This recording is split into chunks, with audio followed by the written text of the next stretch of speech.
섭섭했습니다. 몸을 갈아 넣어 일한 죄로 병을 얻은 서브 아빠가 아파서 너무 섭섭했고요. 그렇게 먹고 싶던 배지근한 행복국수 못 먹어서 섭섭했습니다. 매번 섭섭했던 준호 대신 이번엔 매우 섭섭했던 영우. 준호는 상견례 프리패스지만 영우는 상견례 노룩 패스. 아버지한테 얘기도 꺼내지 말라는 누나 말에 상처 입은 영우. 어떡하죠? 게다가 뜬금 권 가브리엘에게 이상한 감정이 생기는 최재현이. 이제 보니 권모수수 세려명이 천사 가브리엘이라는 것도 아이러니네요. 이 이별과 이 사랑 다 반댈세 하는 예고편 썸네일 마음이 제 마음. 16부작 중에 14부 정도면 위기의 파트이긴 합니다. 극복해야 할 문제들을 보여주고 해결하는 과정이 나오는 순서가 되긴 됐죠. 이 위기를 어떻게 넘기느냐가 관건인데요. 어떻게 이겨나갈지 하나씩 예상해 보겠습니다. 유니콘 멘토도 인간이었습니다. 돌싱으로 이혼당한 사연 얘기할 때 일은 잘했어도 자기 관리는 못한 어리석었던 자신을 탓하는데 너무 늦었죠. 배지근한 행복국수 얘기할 때 그 표정이란 행복했던 그 맛을 잊지 못한다는 걸 표정 읽는 게 어려운 영우도 충분히 알 수 있었죠. 그래서 아픈 정명석을 위해 소송 중임에도 행복국수 사장을 기어이 우당탕탕 찾아내는 것 같습니다. 행복국수집의 짝퉁 행운국수집 사장을 통해 요양원에 있는 원조 행복국수집 사장을 찾아낼 것 같아요. 아마 행복국수집도 맛을 고수하려고 정명석처럼 융통성 없이 일만 열심히 하다가 요양원에 들어가 있는지도 모르겠습니다. 털보 사장과 동그라미가 한바다지에 끼어 제주도로 간 이유도 행복국수집 사장의 레시피를 전수받아 정명석에게 국수를 맛보게 하려고 일부러 설정한 게 아닐까 싶네요. 일단 정명석은 소송에는 참여하지 못하고 오롯이 신입 변호사들끼리 해결해야 하는 것 같은데요. 그래도 자리를 털고 황지사에 가는 걸 보니 몸을 추스르는 것 같습니다.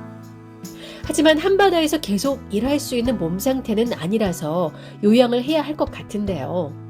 네이버 나우에서 강태우 배우가 스포성 발언으로 했던 말이 생각납니다. We are the one. 결국 한바다즈가 한 팀이 된다는 얘기겠죠. 권민우를 껴줄지는 모르겠지만 정명석은 죽지 않고 한 팀을 이뤄 새로운 출발을 할 거라고 봅니다. 일단 다른 음식도 아니고 행복국수잖아요. 예로부터 국수는 장수의 상징, 장수를 기원하는 만큼 정명석은 극복하고 일어날 거예요. 또 한편으로는 국수는 잔치의 상징이죠. 보통 국수 언제 먹여줄 거냐고 얘기하는 건 언제 결혼할 거냐고 묻는 거잖아요. 이건 역시 준호와 영우는 이별하지 않고 오래오래 행복한 인연을 맺을 거라는 암시 아닐까요? 비행기가 가장 안전하다고 설파하던 영우가 막상 불안에 떨고 안절부절하는 모습이 어찌나 귀엽던지요.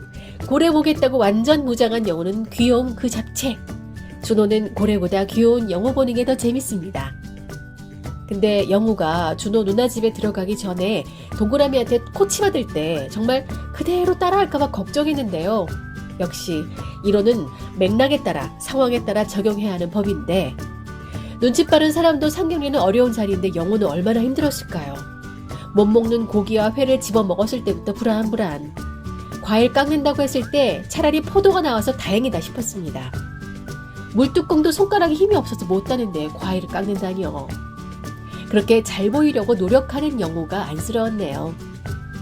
행복하게 해주는 여자를 만나라고 동생에게 한 소리하는 누나의 말에 속이 상한 분들 많으셨을 겁니다. 너무 현실적이라서 뭐라 할 수 없기 때문에 더 그러셨을 거예요. 그런데 그 말을 이해한다 해도 직접 들으면 마음 상하죠.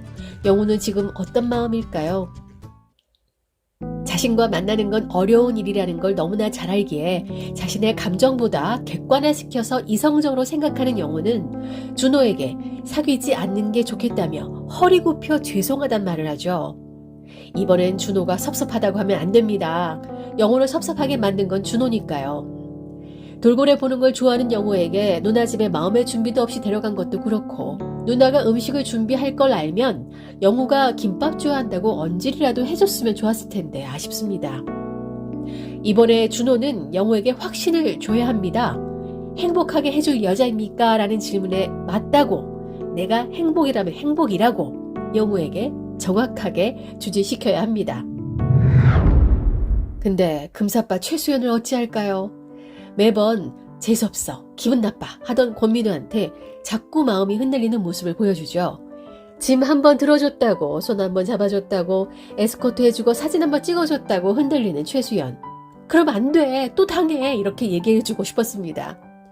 근데 정작 권민우가 권모 술수를 부리고 있는 건지 아니면 가브리엘 천사라도 된 건지 갑작스런 태세 전환을 어떻게 봐야 할지 저도 좀 잘 모르겠더라고요. 그게 본 모습이라면 모를까, 권민우의 전적으로 볼 때 최수연에게 영우에 대한 뭔가 정보를 빼내려고 하거나 꼬시려는 것처럼 보이는데요. 그게 아니더라도 솔직히 최수연이 너무 아깝죠. 아픈 아버지를 대신해서 가장 노릇하는 서사만 보면 권민우가 왜 그렇게 정치적으로 살아왔는지, 경쟁에서 살아남으려고 왜 그렇게 애를 썼는지 이해가 됩니다. 그러나 남을 깔아뭉개고 약점을 잡아서 성공하려는 권민우를 좋게 받아들이진 못하겠네요. 최수연이 결과천선하도록 도와줄 수 있을까요? 태수미와 영우의 관계 등 풀어야 할 게 산적한데 서브 러브라인까지 생겨버리니 남은 4회 동안 급하게 풀어버리면 완성도가 떨어지게 되는 건 아닌지 걱정하는 분들도 계시더라고요. 그게 괜한 걱정이기를 바랍니다. 한편 문화재 관람료 반환 청구 소송은 다른 편에서 마찬가지로 실제 있었던 재판입니다. 지리산 천은사 문화재 관람료 갈등을 모티브로 다루고 있는 건데요. 결과부터 얘기하자면 당시 소송을 건 탐방객들과 NGO가 승소했습니다. 하지만 효력은 소송 당사자에게만 있어서 관람료는 이후에도 계속 받아왔다는데요. 추후 도와 사찰 관계기관의 협의로 폐지하기로 해서 논란은 사그라들었다고 합니다. 그래서 이 에피소드를 찍을 때 조계종의 허락을 받기까지 어려움이 있었다고 하는데요. 사실 쟁점은 탐방객과 사찰의 다툼이 아니라 국가가 관람료가 아닌 도로의 통행료를 만들어 일으킨 갈등이라서 드라마는 국가가 해결해야 할 문제라는 쪽으로 방향을 잡을 것 같습니다. 제작진이 통행료 갈등의 쟁점을 단지 징수 문제로만 바라보지 않고 문화재 보존과 자연보호 등 본질을 잘 다룰 것 같은데요. 그걸 믿고 조계종에서도 황지사의 배경이 되고 있는 제주도 관음사 촬영을 허락해준 게 아닐까 싶습니다. 주지스님이 한바다제에게 탱부를 보여준다고 했지만 보관되어 있는 모습만 보여주면서 눈에 보이는 것만 보지 말고 본질을 생각해달라고 호소했죠.